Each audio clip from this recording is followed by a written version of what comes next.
Donc, cette semaine, on est toujours dans cette série. Oui, les enfants peuvent aller à l'école du dimanche. Excusez-moi, les enfants. Donc, les enfants peuvent aller à l'école du dimanche avec Maman Santi. Toujours dans cette série Maturité.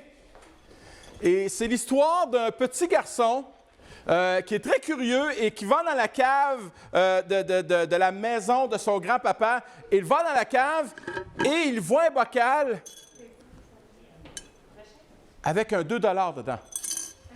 Et là, il met la main, il prend le 2 $, mais là, pas capable. Et là, il crie, il pleure, « Papa, papa, ma main est prise, ma main est prise! » Et là, et c'est vraiment, elle est prise, il n'est pas capable de sortir. Et là, son papa, il dit, « Relâche, rouvre ta main, laisse tomber ce qu'il y a dans ta main. »« Non, non, non, c'est trop important, c'est beaucoup trop important. » Mais il dit, « Qu'est-ce qu'il y a dans ta main? »« Il y a un 2 $. » Si tu veux être libre, tu devras relâcher ton 2 $. Et avec larmes, laisse tomber le 2 $. Ça aurait été plus simple de faire ça.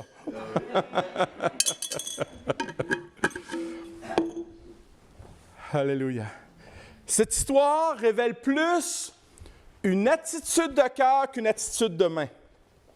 La main ne fait ce que le cœur désire. Et bien aimé, l'argent est toujours une question de cœur et de passion. Toxique ou non, la générosité, c'est le relâchement pour que je puisse être libéré de la possession financière.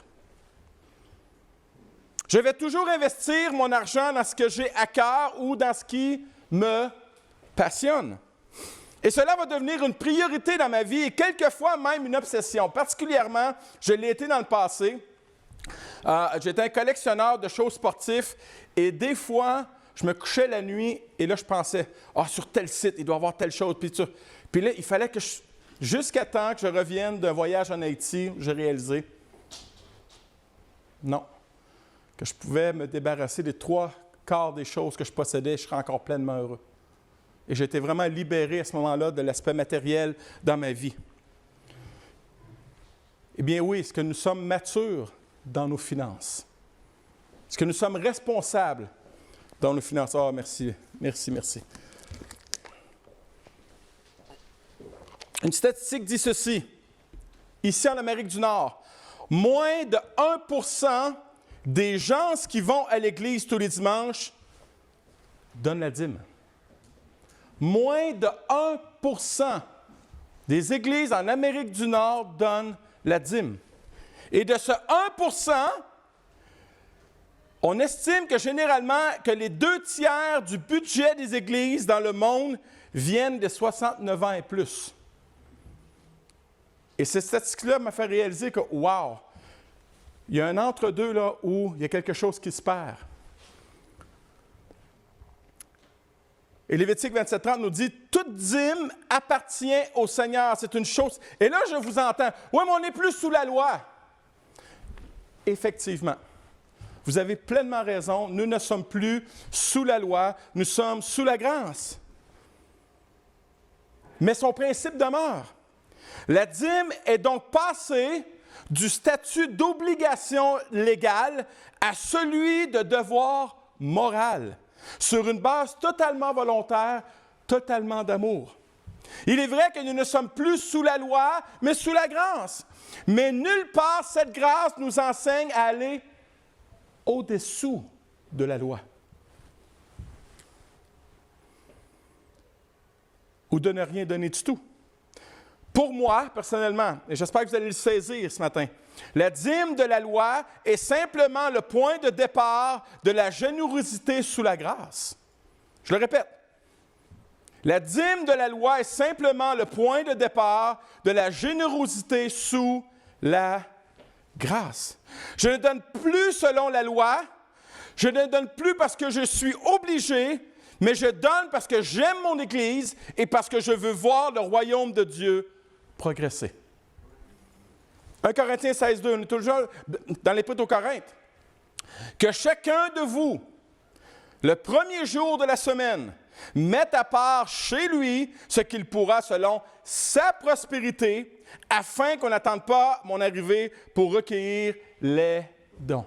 Chacun de vous veut dire chacun individuellement. Donc, s'il y a 2 salaires qui entrent dans la maison, c'est chacun de vous. Pas dire, « Ah ben toi, donne ta dîme, moi je vais faire d'autres choses. » Non, non, non. Chacun de vous. Chacun de vous. En substance, Paul dit aux Corinthiens, « Ne venez pas à l'Église les mains vides. » C'est ce qu'il dit. Ou « Ne venez pas à l'Église avec vos miettes. » La louange, l'adoration, la communion fraternelle, la prédication sont tous des éléments qui font partie d'une réunion du dimanche matin. Mais certains chrétiens oublient que les offrandes font aussi partie du culte d'adoration.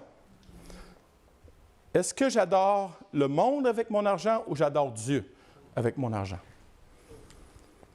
Alors, ces chrétiens viennent au culte, les mains vides. Ils oublient que leur offrande doit être, prochaine diapo, un sacrifice que Dieu accepte et qui lui est agréable. Est-ce que tu es agréable à Dieu avec tes finances ce matin? Warren Wiersbe a dit ceci dans un commentaire que j'ai lu cette semaine. Si les membres d'Église aujourd'hui étaient aussi réguliers dans leurs offrandes qu'ils le sont pour d'autres dépenses, l'œuvre de Dieu ne souffrirait pas autant.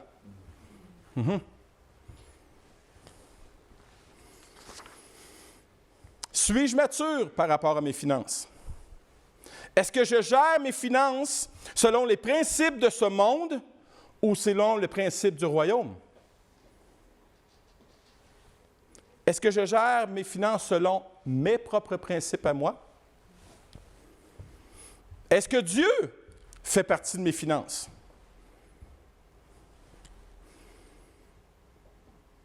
Où est-il dans ma liste de priorités quand je fais mon budget? Est-il dans ma liste? Est-ce que tu te dis né de nouveau? Est-ce que ton portefeuille est né de nouveau? Est-ce que ton portefeuille est spirituel ou charnel? Est-ce que ton portefeuille appartient à Dieu? J'ai bien aimé cette petite histoire. Vois-tu, Charles, dès l'instant où je te baptise, tout ce qui est immergé revient à Dieu. Et là, il sort l'argent. Est-ce que ton porte-monnaie a été baptisé? Beaucoup de chrétiens affirment avoir donné leur cœur entier à Jésus, mais dans la réalité, certains domaines dont l'argent n'a pas été pleinement consacré à Dieu ou même pas du tout. Ils croient que Dieu va pourvoir aux besoins de l'Église sans passer par leur poche. Je crois pour cette Église, Dieu a fait sa part avec on va avoir une cuisine de 117 000 $. On a un congélateur et un frigidaire de 35 000 $. Je pense que Dieu a fait sa part. Je pense que pourvu. Dieu ne pourvoira jamais à l'Église sans passer par nos poches. Si vous ne dites pas « Amen », dites « Aïe aïe » ou... Certains chrétiens prient pour la santé financière de l'Église, mais sans y participer eux-mêmes. J'appellerais cela une contradiction. Ils veulent voir le royaume de Dieu avancer, mais ils n'investissent jamais financièrement. Ils veulent voir des projets se réaliser, mais ils n'investissent jamais. Ils donnent et investissent leur argent dans des œuvres caritatives, et il n'y a rien de mal à ça. Mais quand vient le tour de leur Église, oups, ils ont oublié. Ils ont oublié. Ou ils se cachent en disant « Je donne la dîme de mon temps quand je sers dans l'Église. » Leur motif n'est pas vraiment de servir, mais de trouver un moyen de ne pas être généreux. C'est ce que j'appellerais affectueusement un show de boucan. Il y a aussi ceux qui, pour se soulager la conscience, disent, depuis des années, il faut que je donne, mais ils ne donnent jamais. Il faudrait que je donne, mais ils ne donnent jamais. Et des fois, pasteur, ça serait une bonne idée, hein? Mais il n'écoute jamais le pasteur.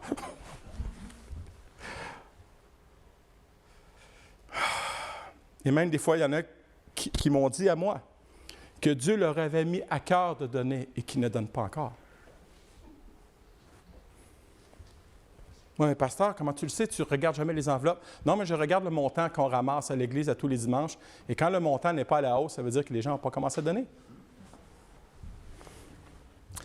Ceux qui ne donnent pas ou peu, ce sont eux qui sont les plus terrifiés par des messages comme celui de ce matin.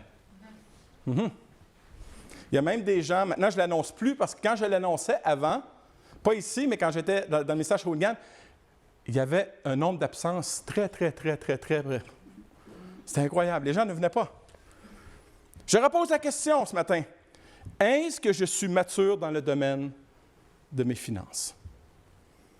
Pourquoi? Mon premier point. Parce que l'argent est toujours une question de cœur. Toujours. Et c'est Jésus qui va nous le dire dans ce sens, dans Matthieu chapitre 6, les versets 19 à 21. « Ne vous amassez pas des trésors sur la terre, où la teigne et la rouille détruisent et où les voleurs percent et dérobent. Mais amassez-vous des trésors dans le ciel, là où la teigne et la rouille ne détruisent point et où les voleurs ne percent ni ne dérobent. Car là où est ton trésor, là aussi sera ton cœur. » L'argent est toujours une question de cœur. Où est mon cœur ce matin? Dans les trésors de la terre ou dans les trésors du ciel? Qu'est-ce qui fait vibrer mon cœur ce matin? Les choses de ce monde ou les choses du royaume? Par quoi ou par quelle chose mon cœur est-il accaparé ce matin? Amasser a donné en français le mot thésauriser, qui signifie littéralement amasser de l'argent sans l'investir. Donc, si j'amasse de l'argent sans l'investir, c'est que je le dépense ailleurs, dans d'autres domaines. Et vous savez, les trésors de la terre amènent énormément de problèmes. Il a été perpétré dernièrement que les finances, l'endettement des ménages au Québec et au Canada est de 170 %. Qu'est-ce que ça veut dire?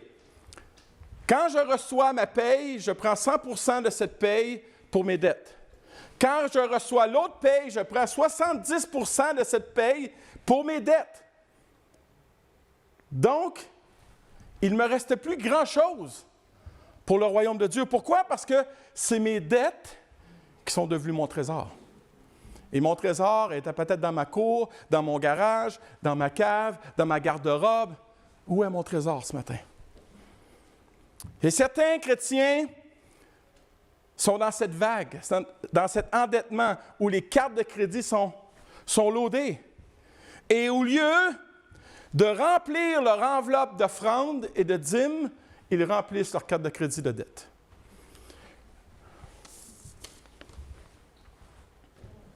Pourquoi cette enveloppe fait si peur?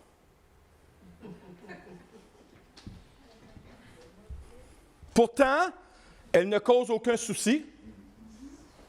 Elle ne cause aucune dette. Cette enveloppe ne cause aucune faillite. Cette enveloppe ne cause aucune nuit blanche. Pourquoi fait-elle si peur? Pourquoi fait-elle si peur? Et bien souvent, on remplit nos cartes de crédit et on s'endette pour des choses qui ne dureront pas, pour des choses que nous n'emporterons pas. Je ne dis pas que c'est mal et mauvais de posséder certaines choses, absolument pas. Vous êtes tellement bien habillés ce matin, alléluia. Mais ce qui est mal, c'est quand ces choses possèdent mon cœur et en sont en priorité dans ma vie. Le verset 21 est très, très fort. « Car là où est ton trésor, là aussi sera ton cœur. » Là aussi sera ton cœur. Quel est mon trésor ce matin? Quelle est ma passion ce matin? Et pourtant, Jésus nous rappelle de ne pas amasser, ne vous amassez pas des trésors sur la terre. En fait, Jésus nous dit, n'investis pas plus qu'il ne le faut dans les choses qui ne sont pas de dimension éternelle.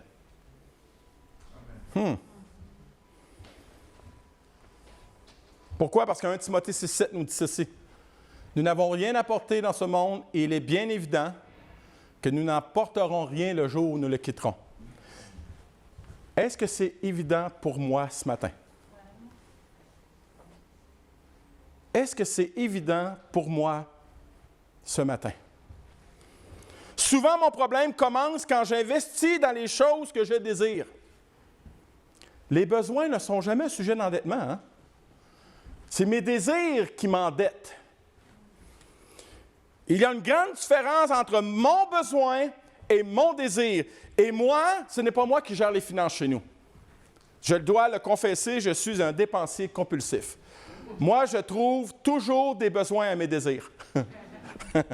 Et à chaque fois qu'on va magasiner, moi et mon épouse, surtout dans le Toys R Us des hommes, qui est le Canadian Tire, « Ah, Mélisa, j'aimerais savoir ça. » Et là, la question, « Qu'est-ce que tu vas faire avec ça? » Et je lui dis, « Tu as raison. Finalement, je ne l'achète pas. » Mes problèmes financiers commencent quand mon désir n'est pas nécessairement un besoin. Combien, et j'en suis, combien de morceaux de vêtements nous avons dans nos garde-robes et ça fait combien de temps qu'on ne les a pas mis?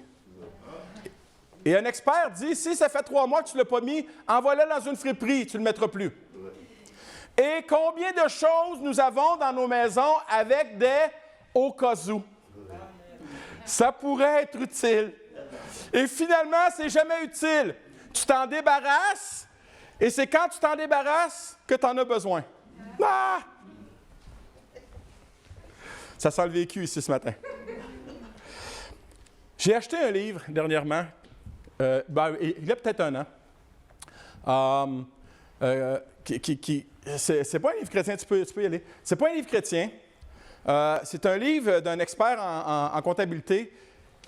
Et le titre du livre était « En as-tu vraiment besoin? » Et il y a une quarantaine d'items, quarantaine de chapitres, à peu près 5-6 pages de Pierre-Yves McSween. Et c'est saisissant ce qui traîne dans nos maisons, puis on n'en a vraiment pas besoin. On n'en a vraiment pas besoin. Et quand on a lu ce livre-là, moi et mon épouse, on s'est dit, OK, maintenant, là, on met des limites parce qu'on n'en a vraiment pas besoin.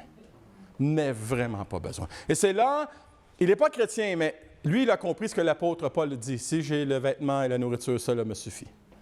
Et c'est les 2 plus grandes richesses dans ce monde. Un toit, nourriture, vêtements. En as-tu vraiment besoin? Mes dépenses ne devraient jamais nuire à ma générosité. Si c'est le cas, le problème n'est pas ma générosité, mais mes dépenses, mon endettement. Ma générosité n'a pas à payer pour ma mauvaise gestion financière. Avez-vous remarqué? C'est toujours l'œuvre de Dieu qui paie pour ma mauvaise gestion et mes mauvais choix d'achat. Si Dieu est dans mon budget, il va descendre. Parce que mes désirs prennent la priorité. Et c'est le royaume qui souffre. Jésus nous dit au verset 20, « Amassez-vous des trésors dans le ciel. » Mes finances doivent servir pour la gloire de Dieu. Est-ce que mes finances servent à la gloire de Dieu? Ou à ma propre gloire?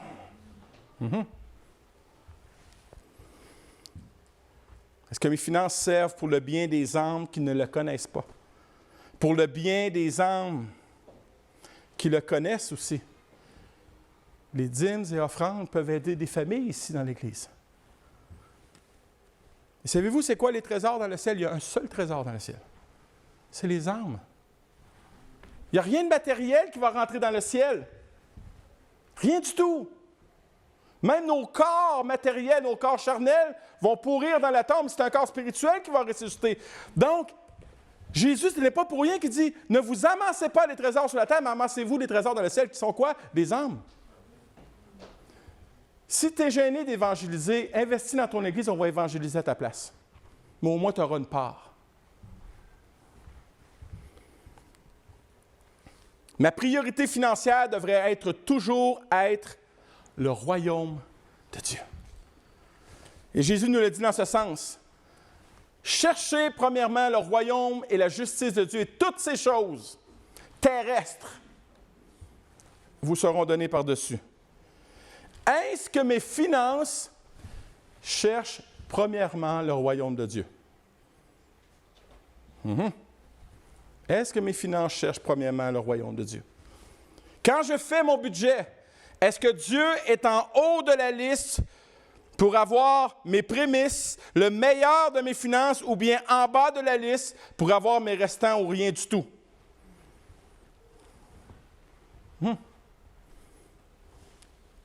Deuxième point. L'argent est toujours une histoire de cupidité ou de générosité. Ouch! Dans The Pearl, un livre, John Steinbeck raconte l'histoire d'un plongeur de perles heureux mais pauvre, qui rêve de trouver la perle parfaite. Moi, je l'ai trouvée, elle s'appelle Mélisa. Un jour, il la trouve, mais plutôt que de lui apporter le bonheur espéré, elle lui cause un problème après l'autre. Car tout le monde est à la recherche de sa perle. Il risque de perdre sa vie, son fils est tué, c'est une histoire vraie. Sa femme et lui se disputent. Sa vie, autrefois tranquille, est totalement bouleversée parce qu'il s'accroche à cette perle. Finalement, il se tient sur le rivage et lance la perle maudite aussi loin que possible dans la mer. Des fois, la perle, c'est l'emploi de rêve.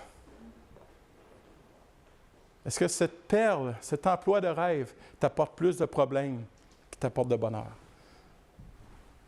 Parce que souvent, quand on sait qu'on va avoir cet emploi et c'est prouvé, on dépense d'argent, on dépense déjà les sous qu'on n'a pas. Parce qu'on prévoit qu'on va avoir tel salaire, ça nous a été promis. Nous devons faire de la cupidité comme cet homme. Nous en séparer radicalement, la mettre à mort. Et le mot cupidité signifie avoir plus, vouloir plus, ne jamais être content de ce que l'on a, vouloir plus pour impressionner, pour bien paraître, pour être au même niveau, au même standard que les autres. La cupidité est le contraire de la simplicité, de la générosité. La cupidité est littéralement un idole. Il y a des chrétiens cupides. J'étais de ceux-là. J'étais cupide. Je donnais ce que je devais donner à Dieu, puis le reste, wow! La cupidité ignore Dieu et l'éternité. Pourquoi? Une personne cupide est une idolâtre. La cupidité est toujours une histoire de cœur. Écoutez bien, dans Marc chapitre 7, versets 21-23, et c'est Jésus qui parle. Car c'est du dedans, c'est du cœur des hommes, des femmes, que sortent les mauvaises pensées, les adultères, les impudicités, les impudicités, les meurtres, les vols, les cupidités. Au même titre que ce qui est en haut, les méchancetés, la fraude, le dérèglement, les regards envieux, la calomnie, l'orgueil, la folie, prochaine diapo. Toutes ces choses mauvaises sortent du dedans et souillent l'homme. La cupidité souille mon cœur. Souille le temple que je suis. Et la question, est-ce que je suis cupide ce matin?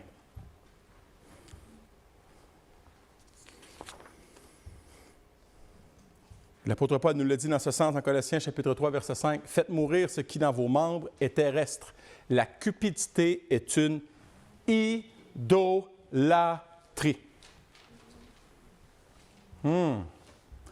Ce matin, adorateur du Dieu vivant ou idolâtre avec mes finances?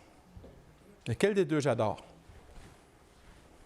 Si je ne donne pas, le texte me dit littéralement que je suis un idolâtre. Pasteur, tu es dur ce matin. Absolument pas, je ne fais que dire ce que la parole enseigne. Amen? Amen. Je vous le dis, ce n'est pas des messages populaires, ceux-là. Tout le monde voudrait la prospérité sans la... Je sers mes intérêts avant les intérêts du royaume. C'est ça la cupidité. Comment être délivré de la cupidité? Là, la bonne nouvelle. Amen. Puis là, les gens disent, « Ah yes, ah ouais, preach, preach, brother, preach! » En reconnaissant que tout lui appartient et que tout vient de lui. Et pour la plupart d'entre nous, écoutez bien, Pour la plupart d'entre nous, notre travail, notre emploi est le fruit de l'exaucement de nos prières. Avant que la pandémie arrive, on a prié des mardis soirs ici. Hein? Seigneur, donne de l'emploi, donne de l'emploi, donne de l'emploi, donne de l'emploi. Et l'emploi que vous avez présentement est la réponse à nos prières. Est la réponse à nos prières. Nous avons prié pour cela. Et la plupart en ont témoigné même.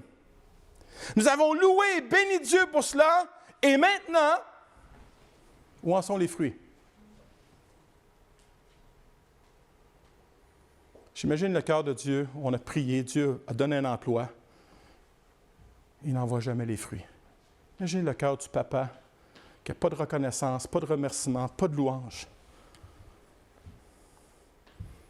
Proverbe 10, 22 nous le dit clairement, c'est la bénédiction de l'Éternel qui enrichit. C'est la bénédiction de l'Éternel qui m'enrichit, qui me donne la santé, qui me donne les capacités, qui me donne les dons, qui me donne... Wow! 1 Chronique 29, 14 nous le dit. « Car qui suis-je et qui est mon peuple pour que nous puissions te faire volontairement ces offrandes? Tout vient de toi. Et nous recevons de ta main ce que nous t'offrons. Tu veux être libéré de la cupidité? Commence à être généreux. Commence à être généreuse. Comment se fait-il qu'on a plus peur de donner dans cette petite enveloppe que d'aller au centre d'achat puis de remplir notre carte de crédit? Non, mais il y a une contradiction hallucinante. Comment se fait-il que je n'ai pas peur de m'endetter, mais j'ai peur de cette petite enveloppe? Agé 2.8 nous le dit encore. Dieu est encore plus fort. L'argent est à moi. L'or est à moi, dit l'Éternel des armées. C'est à lui. La cupidité est une voleuse. L'argent est à lui. De quelle façon est-ce que je le remercie pour ce qu'il m'a permis d'acquérir par mes prières? De quelle façon je le remercie? En faisant de ce qui lui appartient une idole, un Dieu? Rappelez-vous l'or avec lequel le peuple hébreu est sorti d'Égypte. Quelques jours plus tard, ils en font une idole. Ils transforment la bénédiction de Dieu en idole. Wow! De quelle façon? En faisant de sa grâce un sujet de disgrâce? Il existe une seule façon de le remercier pour ce qu'il nous donne. Il faut passer de la parole d'adoration à un acte d'adoration. Proverbe 3.9 nous dit ceci. « Honore l'Éternel de tes biens et avec les prémices de tout ton revenu. » Tout ton revenu. Honore l'Éternel. Donne-lui la première part. Comment être délivré de la cupidité? Honore l'Éternel. En devenant généreux, en prenant l'engagement de donner régulièrement. Et je reviens avec cette parole. Cherchez, premièrement, le royaume et sa justice. Prochaine diapo. Que chacun de vous, le premier jour de la semaine, nous sommes le premier jour de la semaine, mettre à part. Seigneur, je prends ma main, je la dépose à la tienne. Mettre à part chez lui ce qu'il pourra selon sa prospérité. Être généreux prouve que j'ai adopté les priorités du propriétaire et les objectifs de son royaume. Être généreux prouve que je suis mature dans mes finances. Être généreux prouve que j'aime mon Église. Prouve que j'aime et j'ai à cœur l'avancement du royaume de Dieu. Prouve que j'ai à cœur ce qui lui tient à cœur, les âmes. Prouve vraiment que je sers le vrai Dieu.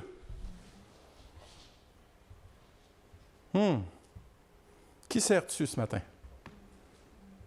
Matthieu 6, 24 nous dit, nul ne peut servir 2 maîtres, car où il est, et les mots sont très puissants, sont très forts, haïra l'un et aimera l'autre. Où il s'attachera à l'un, méprisera l'autre. Vous ne pouvez servir Dieu et Mammon. Mammon, qui, dans le peuple philistin, était le dieu de l'argent.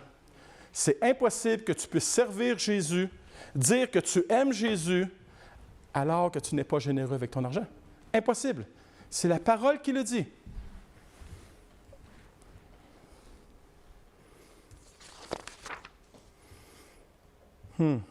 Jésus ne s'oppose pas à la richesse, au contraire. Ce qui l'attriste, c'est de me voir lui préférer quoi que ce soit. Servir quelqu'un d'autre que lui, adorer quelqu'un d'autre, quelque chose plus que lui, s'attacher plus à cette chose, plus à l'argent que lui, aimer plus l'argent que lui. 3e point. L'argent est toujours une question de tristesse ou de joie. C'est fou comment un nouvel emploi peut nous apporter de la joie et quelques mois plus tard peut nous apporter de la tristesse. Tout dépendant de comment je gère mes finances. Les psychologues ont découvert que donner peut procurer une satisfaction, celle de voir la gratitude du destinataire. Certains spécialistes croient même que les êtres humains sont programmés de manière à être généreux. Mais j'ai l'impression qu'il y en a qui ont effacé le programme. Ils ont pesé sur Delete.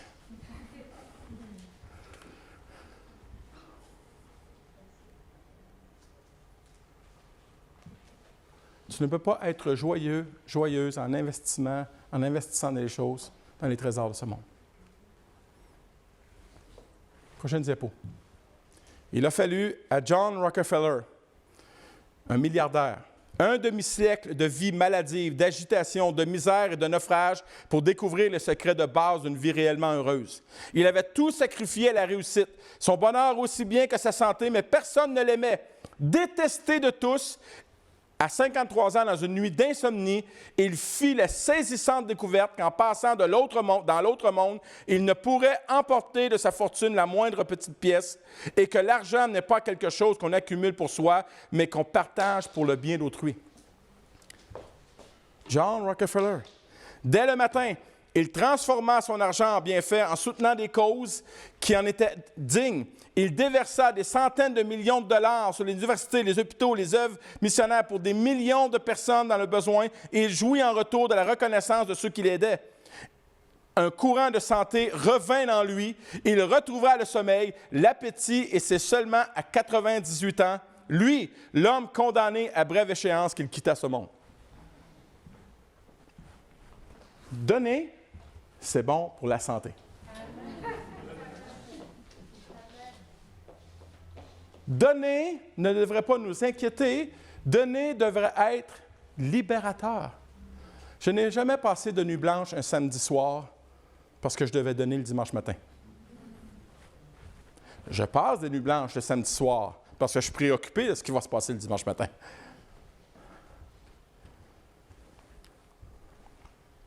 « 2 Corinthiens 9. Celui qui sème peu, moissonnera peu. Et celui qui sème généreusement, moissonnera aussi généreusement. Que chacun donne comme il l'a résolu dans son cœur, sans tristesse ni contrainte. Voyez-vous, tristesse et joie, car Dieu aime celui qui donne avec joie. L'argent est toujours une question de tristesse, toujours une question de joie. Et Dieu peut vous combler peu, pas veut, peu.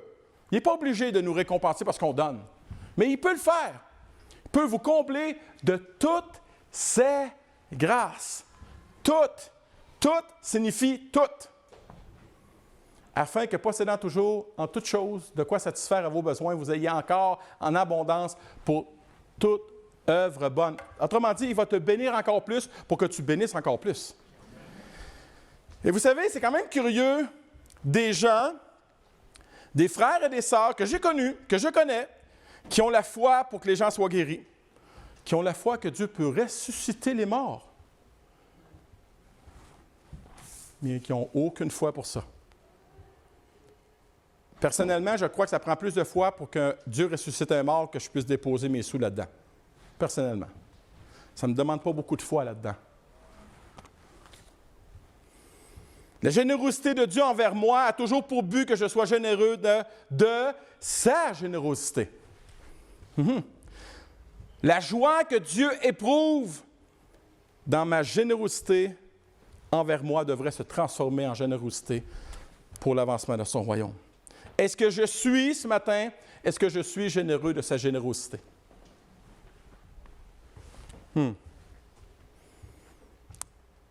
Ma non-générosité prouve que je ne crois pas que Dieu peut me combler de toutes ses grâces. Je n'ai pas la foi que Dieu peut le faire. C'est ça, ma non-générosité en dit plus sur ma foi en Dieu que toute autre chose. Je ne lui fais pas confiance. J'ai peur de manquer de quelque chose si je m'engage à être généreux. Comment ça se fait qu'on n'a pas peur de manquer de quelque chose au centre d'achat? C'est plus une prédication de réflexion, d'illogisme par rapport au peuple de Dieu. J'ai peur de perdre au change. Comment ça se fait qu'on calcule toujours cette petite enveloppe en fonction de pertes? Alors que la parole nous enseigne, non, tu vas y gagner. Tu vas y gagner. Le résultat, je deviens stressé et triste par rapport à mon don à Dieu. Oh Seigneur, tiens. Dieu dit, non, garde-le, parce que j'aime celui qui donne avec joie. Vous savez, une fois, vous connaissez une petite expérience, j'étais dans une convention des hommes d'affaires du plein évangile. Et moi, je souffrais d'insécurité dans ma vie parce que j'ai beaucoup manqué dans ma jeunesse. J'ai beaucoup manqué dans ma jeunesse et mes armoires, j'étais tout seul dans l'appartement, mes armoires étaient pleines de conserves. Je ne manquerai jamais de rien. Même en tant que chrétien. Ça a pris un cours en psychologie pour comprendre. Le professeur nous avait, wow, puis c'est comme, wow. Et là, moi, je m'en vais dans une conférence où tout est fourni. J'ai 350 $ dans mes poches. Ça, c'est de l'insécurité. Et là, le panier s'en vient.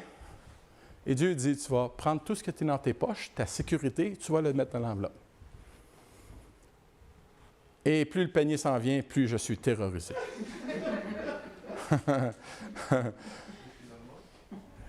Et là, le panier s'en vient. Seigneur, si tu veux que ce panier s'éloigne de moi. Et il vient. Et le Seigneur dit, tu donnes tout. Quand Dieu lève le ton avec moi, il est temps que j'obéisse.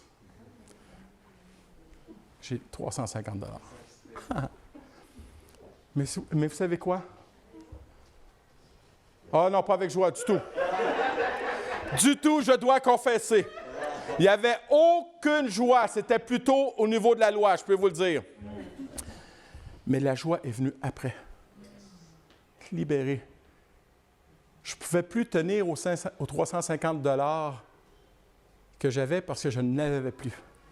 Mon combat était terminé. Ton combat se termine quand tu mets tes sous là-dedans et que tu le mets dans le panier derrière. Ton combat est fini.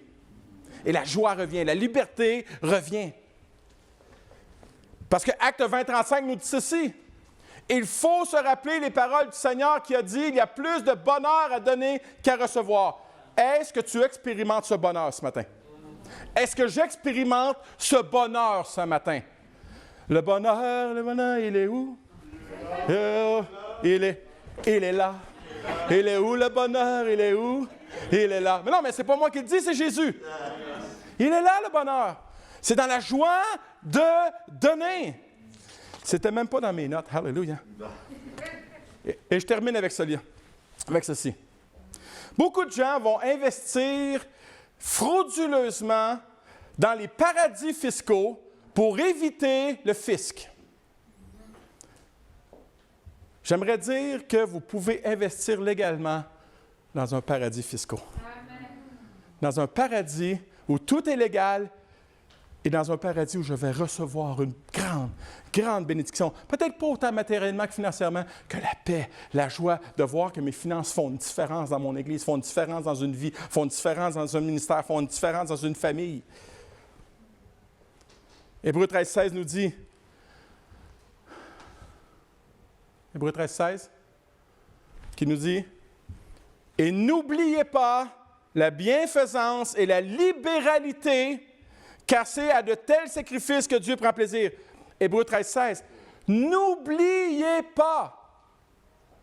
N'oubliez pas. » Plusieurs chrétiens le dimanche matin souffre d'amnésie volontaire quand il s'agit de donner ou de faire preuve de générosité. Une amnésie qui révèle les priorités du cœur. Tout est prioritaire dans leur vie, sauf la générosité. Ils ne souffrent d'aucune amnésie par rapport à leurs besoins superflus. Ils sont si généreux envers eux-mêmes qu'ils oublient d'être généreux pour l'œuvre de Dieu. Ils oublient qu'ils peuvent participer activement à l'œuvre de Dieu en étant généreux, qu'ils peuvent impacter des vies.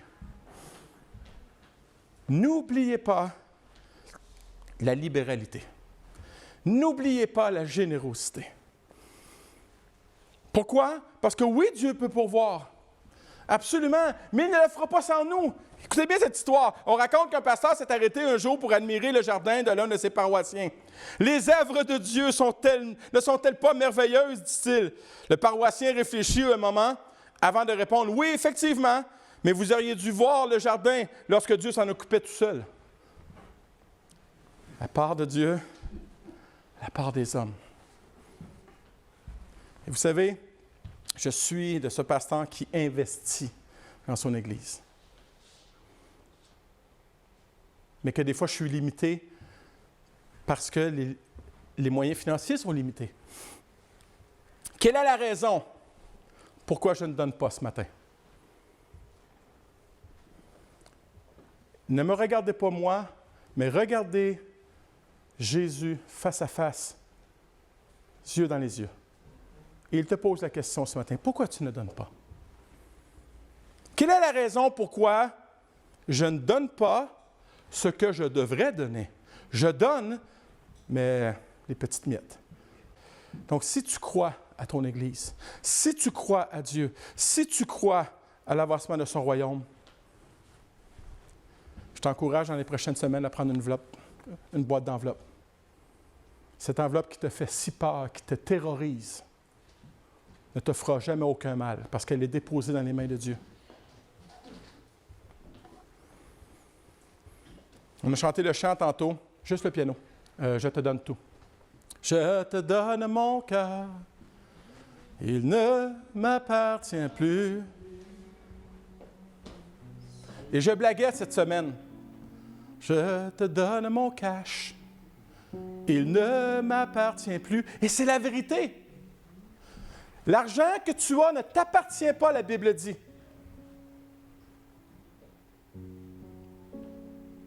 Je ne veux pas amener une condamnation sur toi. Puis Dieu ne l'amène même pas. Tu vas aller au ciel quand même si tu ne donnes rien. Mais je dis souvent, tu vas manquer un beau show de voir des âmes qui viennent à Christ. Moi, quand il y a une âme qui vient à Jésus, savez-vous ce que je dis? J'ai eu une part là-dedans. C'est pas moi qui lui a parlé, c'est pas moi qui l'ai emmené à Jésus, c'est pas moi, mais l'aspect financier que j'amène pour bénir les ministères, pour entretenir ce beau bâtiment. Wow! J'ai une part là-dedans. Bien-aimés, on n'est pas prêt pour partir.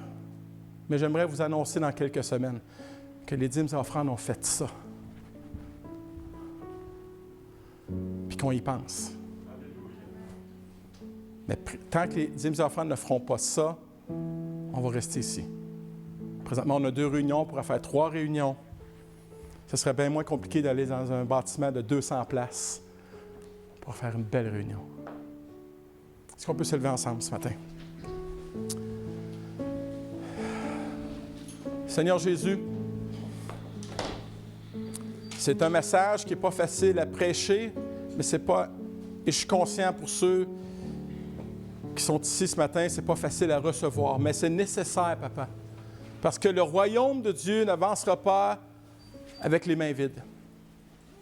Le royaume de Dieu n'avance pas avec les poches pleines. Le royaume de Dieu n'avance pas avec cupidité. Le royaume de Dieu n'avance pas avec égoïsme. Le royaume de Dieu n'avance pas avec du centré sur soi-même. Et Papa, ce matin, ce n'est pas la parole d'un pauvre pasteur comme moi qui peut convaincre les gens. C'est ton Saint-Esprit qui peut convaincre. Qu'il est temps pour certains de donner. Qu'il est temps de s'engager pour l'avancement de ton royaume. Qu'il est temps de s'engager pour l'Église qui dit aimer. Papa, je prie, je t'en supplie, Papa, que ton esprit vienne saisir ton peuple ce matin. Que ton esprit vienne rassurer les cœurs qui ont peur, rassurer les cœurs qui sont terrorisés ce matin. Viens les rassurer. Que tu ne feras jamais tort à celui qui ouvre son cœur, à celle qui ouvre son cœur à la générosité.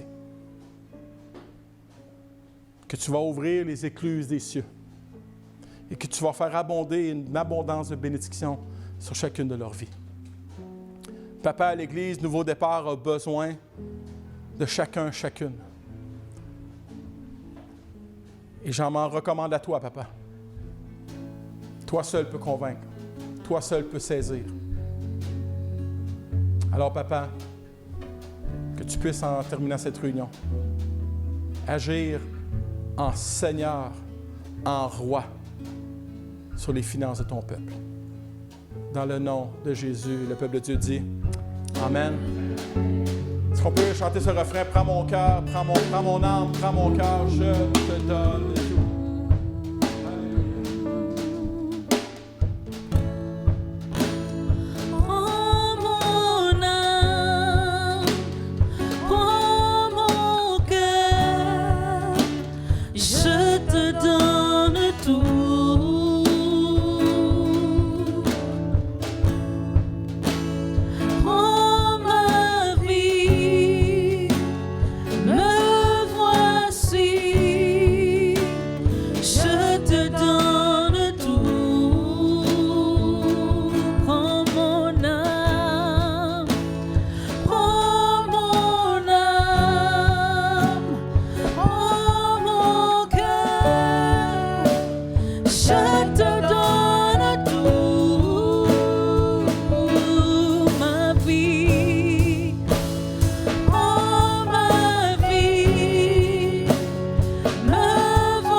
Seigneur, merci pour ta générosité. On ne veut pas partir d'ici avec une culpabilité, au contraire. Quand on regarde à la croix, on voit ta générosité. Quand je regarde à mon salut, je vois ta générosité. Quand je vois les 27 dernières années à marcher avec toi, je vois ta générosité dans mes finances. Je vois ta générosité dans ma vie. Comment tu as été généreux en me donnant une femme comme Mélisa. Comment tu as été généreux en me donnant 3 beaux enfants en santé. Pas compliqué. Généreux dans ton appel, même dans mon imperfection, même dans mon pire, tu m'appelles encore. Papa, je veux simplement te bénir pour ta générosité envers ma vie. Merci pour la croix. Ce sang généreux qui a été répandu sur tous mes péchés. Papa, merci. Et je veux en retour à m'engager à être plus généreux envers toi. Dans le nom de Jésus, le peuple Nouveau Départ dit un dernier grand Amen. Amen. Amen. Alléluia.